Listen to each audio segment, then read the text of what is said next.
I knew something was off the moment we pulled into the gravel parking lot. A countryside anniversary surprise, Emily said. No phones allowed. No reception. No other cars. Just us, and a lone wooden restaurant surrounded by thick trees. She smiled too much. That rehearsed kind of sweet. I tried to ignore the knots in my stomach. Maybe I was just being paranoid. Inside, the place smelled of aged wood and garlic. A soft tune played from a radio. The only waitress, a woman with tired eyes and chipped red nails, greeted us stiffly. Emily ordered wine before I could even sit. Halfway through the bread basket, Emily stood up to powder her nose. That's when it happened. The waitress returned, but instead of more water, she placed a folded napkin near my hand. She didn't look at me. Just whispered low enough I almost didn't catch it. Run. Use the back exit. Don't look back. I blinked. What? She was already gone. My heart dropped. Something in her voice wasn't playful. It was terrified. I glanced around. Empty restaurant. One exit behind the counter. A hallway near the restrooms. My pulse roared in my ears. I stood up slowly, slid my chair in, and walked casually toward the hallway. I found a rear door propped open with a crate. And I ran. Through gravel. Through woods. Not stopping until I hit asphalt. I turned around, and that's when I heard it. A sound I'll never forget. Glass shattering. A woman screaming. And then, silence. I didn't sleep that night. I sat in my truck on the edge of a gas station parking lot, staring at my wedding ring. My hands wouldn't stop shaking. My mind kept replaying that waitress's voice, the urgency in it, the panic. Why did she tell me to run? Why not call the police? My phone was back at the restaurant. Left it on the table like Emily asked. Let's unplug, she had said. I should have known. At sunrise I drove back. The restaurant was closed. The door boarded up. No signs of police, no staff cars, nothing. Like it had never existed. I asked a nearby fruit stand owner how long the place had been shut down. He looked at me like I was crazy. It's been closed over a year. Health violations. Nobody goes near it. My blood ran cold. I drove home like a man possessed. Parked down the street. Watched the house for an hour before going in. Emily was in the kitchen, cooking eggs like nothing happened. She turned, smiled. You left your phone. I forced a smile back. Yeah, crazy night. She studied me. Everything okay? I nodded. But in my mind I was screaming. Later that evening I went online. I searched property records. I searched Emily's phone records, credit statements. I dug like a man desperate for air. And when I checked the surveillance feed on our doorbell cam, the one Emily didn't know I installed, what I saw made my blood run ice cold. I watched the doorbell footage on a loop. At exactly 9:24 p.m., the time I would have been in the bathroom if I hadn't run, a black SUV pulled up outside our home. No license plate. Headlights off. 3 men got out. 2 wore gloves. One had something in his hand, shiny, long. A crowbar? They stood at my front door. Waited. Emily didn't answer. Not at first. Then, the door opened. She stepped out, whispered something to the tall one, and handed him my car keys. My car. I felt like vomiting. The footage ended abruptly. I clicked back.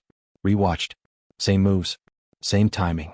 My wife, the woman I loved for 8 years, calmly participating in something I didn't understand. Or maybe I did. Somewhere in my gut I already knew. She was trying to get rid of me. I stared at the screen for an hour, then transferred the footage to a hidden flash drive. I started packing. Not running, no. Preparing. I went to the local sheriff's office the next morning. Quietly. Told them I suspected a break-in attempt. Didn't mention my wife. Just asked for extra patrols. They said they'd keep an eye. I doubted it. But I wasn't counting on them. I was counting on what I found next, in the attic. Something Emily didn't know I kept. And that one item changed everything. I hadn't touched the attic in years. Dust coated everything. Holiday decorations. Boxes of old baby clothes. But behind the insulation, tucked into a compartment I'd built myself back when Emily and I were still renovating the place together, was an old fireproof case. Combination locked. I cracked it open with shaking hands. Inside was the contract.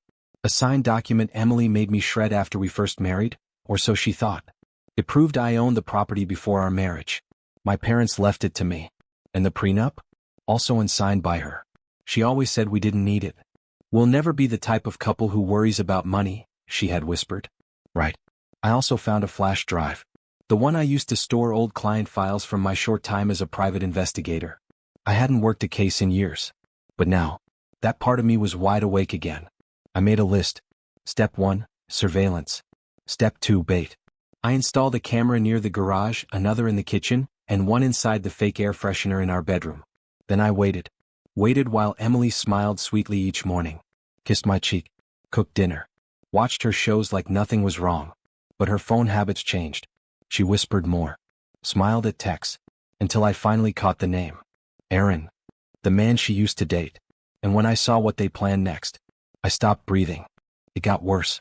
The texts between Emily and Aaron weren't just about meeting up. They were about me. About the money she wanted access to. About what I might do if I ever found out. About how hard it was to keep pretending every night. But then she wrote something that froze my blood. He's too smart to kill directly. But if something happened to the brakes again like last time? Again. They already tried once? My memory went sharp. Last winter. Emily had begged me to take her car on a snowy day. I crashed into a pole when the brakes failed. It never felt right. Mechanics blamed salt corrosion. Now it made sense. The second attempt was supposed to be our anniversary. But they didn't get the chance. I copied the messages, screenshots, recordings, and saved it all to a backup drive. Then I mailed one copy to my lawyer under the label Property and Divorce Materials. No details. Just insurance. And that's when the idea hit me. The kind of revenge you don't scream about. The kind that cuts deeper than betrayal ever could. She wanted to play with lives? Fine. I'd use truth like a scalpel. But first I had to bait the trap. And for that, I'd need her to feel comfortable, safe enough to gloat. So I smiled. And I told her, I'm planning a little surprise. The next morning I acted like nothing had changed. I brought her coffee, kissed her on the cheek, said I had a surprise planned for the weekend, something remote, peaceful. Her eyes sparkled. Finally, she said, "You're really trying again." I smiled back. I am. Meanwhile, I bought 2 tickets to a mountain lodge she always wanted to visit. Then canceled one. I wasn't going. I arranged the suite under her name, but with a note to the hotel manager that the guest may be dangerous and to alert me if any unfamiliar men checked in under my card. Then I dropped a breadcrumb, told her I'd arrive a few hours after her due to work. You go ahead, unwind. I'll catch up. She fell for it. That Friday, I watched from across the hotel parking lot in my rental car. She checked in alone. Less than an hour later, a black SUV pulled in. Aaron stepped out, duffel bag in hand. I texted the hotel staff, confirmed my suspicion. A minute later they replied, "Yes. Room 214. They're inside." I waited 5 more hours. Then I walked to reception, requested the desk clerk to give her a note from me, and left. Read. Smile. You're on camera. And I'm already home with your attorney? I didn't return home that night. I went to my sister's. She's the only one who ever told me, that woman doesn't look at you like someone she loves. She looks at you like a plan. I didn't want to believe it then. Now I couldn't ignore it. By the next morning, I had screenshots from the lodge's hallway cameras. I had timestamps of Aaron entering. Proof they signed the minibar receipt together. Everything I needed, from 2 states away. I emailed her lawyer before she even got home. When she walked through the front door on Sunday evening, I was already gone. My side of the closet was empty. The framed wedding photos, gone. The only thing I left was a red envelope on the kitchen counter. Inside, a printed copy of the hotel receipts, a USB with the camera footage, my signed divorce papers, and a post-it note that read, "This time I'm the one who left early." I blocked her number. Sent a formal letter to her mother's house stating I no longer consented to contact, and I wasn't paying the remainder of her car loan. It wasn't just revenge. It was freedom. But there was one final thing I had to do, for myself and for the waitress who saved my life.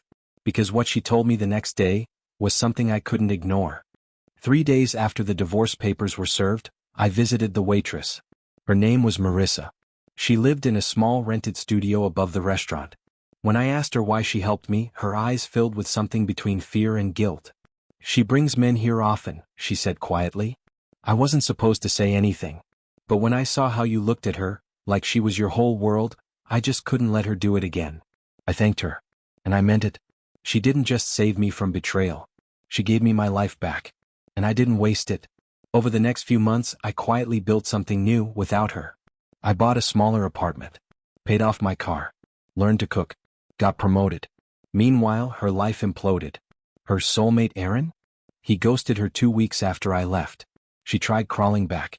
Messages, emails, even sent a bouquet to my office. But I never responded. Not until I saw her standing outside my apartment one rainy evening. Soaked, mascara running, voice trembling. Please? I made a mistake. I opened the door halfway. Handed her a single sheet of paper. It was the final court approval of the divorce. Below it I had written, no more anniversaries. No more exits. No more me. Then I closed the door, slowly, quietly. And this time, she was the one left standing outside. In the cold. Alone.